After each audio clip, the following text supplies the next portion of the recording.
காதல் பொல்லாதது, ஒரு காவல் இல்லாதது.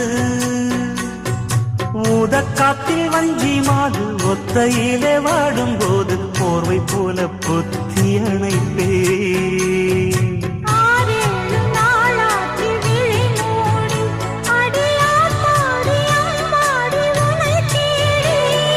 நீதானே மானே என் இளஞ்சோடி, உனை நீங்காது என்றும் என் உயிர் நாடி.